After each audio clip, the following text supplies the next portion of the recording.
Biden's housing overhaul. The former vice president planning to institute things like tax credits for new homebuyers, a reappraisal of homes, adding money to Section 8 vouchers, and $100 billion towards affordable housing.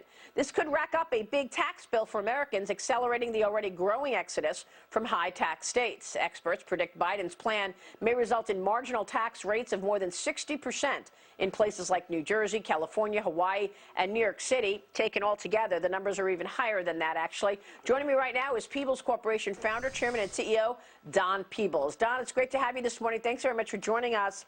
What would be, in your view, real impactful in terms of policy coming out of this potential new administration that would impact real estate?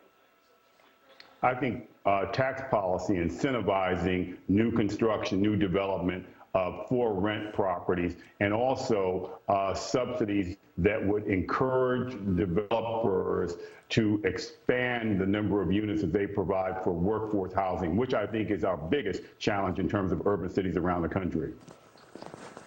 Yeah, I mean, we talked about tax policy a lot on this program with you, and as a result of high taxes in New York, we're seeing an exodus out of New York, going to places like no-income tax places like Florida and Texas. Tell me what you're seeing and what you're expecting for the rest of the year. Does the election that we saw change anything? Because last time we spoke, you said, you know, brick and mortar real estate is dead. You're not going to see the kind of business that was prevalent before COVID.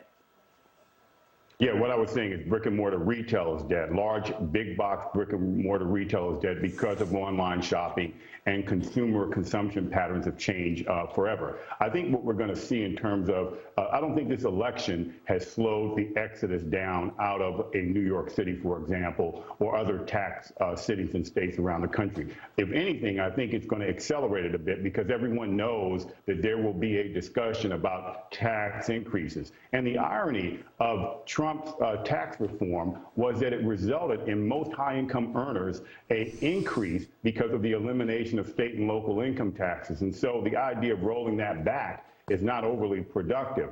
But I believe that the diminishing quality of life in New York City, for example, the high cost of doing business, the high cost of living in New York City, I think those things will continue to push people to places like Florida, where they get the inverse of that. They get a good quality of life, they get lower taxes, in fact, no state income taxes, and they get a lower cost of doing business, which will attract entrepreneurs. And New York City, regardless of who is president, needs to fundamentally change. The government needs to understand that it is to provide basic necessities and a safety net for those most vulnerable, but it cannot be everything to everybody, nor can the federal government. And I believe that if this new administration comes in and tries to do that, it will not be sufficient, by the way, because there's not enough money. And what will happen is it'll drive taxes up and stifle business.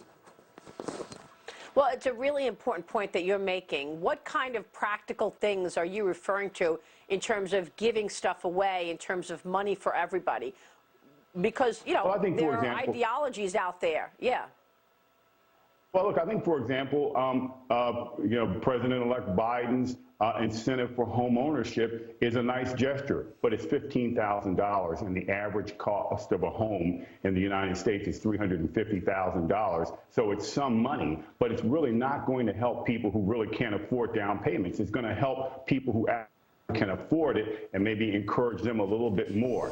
But I think that the solution has to come from the private sector.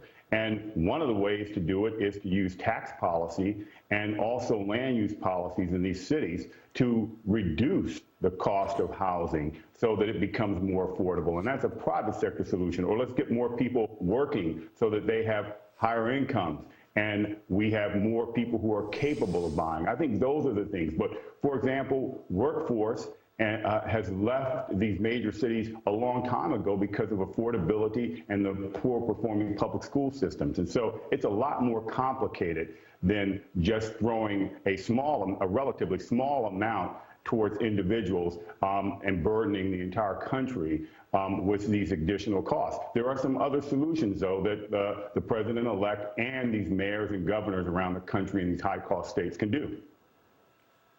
What can you tell us about Manhattan rental opportunities right now? We've got some data here. According to the Wall Street Journal, there were 16,000 available New York apartments in September. Median rents were down 11% on. Many New Yorkers have seized on this soft market as an opportunity to upgrade. What are you seeing in terms of rental? Real estate's a pretty straightforward business. It's a supply and demand business, and demand continues to decline in New York City, especially at the upper income and the upscaling types of apartments. And as a result, rents are going down. They're going to keep going down because demand, there's no impetus to increase demand. In fact, again, we talked about this just a few minutes ago, is that there's a discouragement of demand. And so it's pushing people out of the city, which also reduces demand. So I see rents dropping on apartments. I see rents continuing to drop on office space. I don't see any real bids on retail space. And I think luxury condos are in deep, deep trouble in New York City because their consumers have left the city. Many of them have, and many have left for good. I mean, I was talking to people in my industry, and many of the people who are optimistic, obviously, are the ones who are already vested in it. But if you talk to the people who finance real estate, they're extremely cautious right now about New York City. Why, Don? What's the biggest issue? Other than taxes? Biggest issue, Maria, biggest issue is demand and how people will work in the future. Most people do not believe that the major industries such as financial services are going to be able to compel the majority of their workers to come back to work at their desk in their office every day of the week, 5 days of the week. Literally, uniformly, people believe that there will be a significant amount of remote working. Yeah, that makes a lot of sense. And then you add on to it the looting and the, just terrible obstruction of property, taking down statues, and you add the safety issue on there. People are afraid for their families in terms of safety. That's got to be part of it too, right? Absolutely it is. I mean, if you look at the exoduses out of cities, they tend to be driven initially by public safety, and then there are economic conditions that come with that, but normally it's public safety. Don, it's great to see you this morning as always. Thanks so much, sir. Of course, we'll be watching. Don Peebles joining us. Coming up, defending their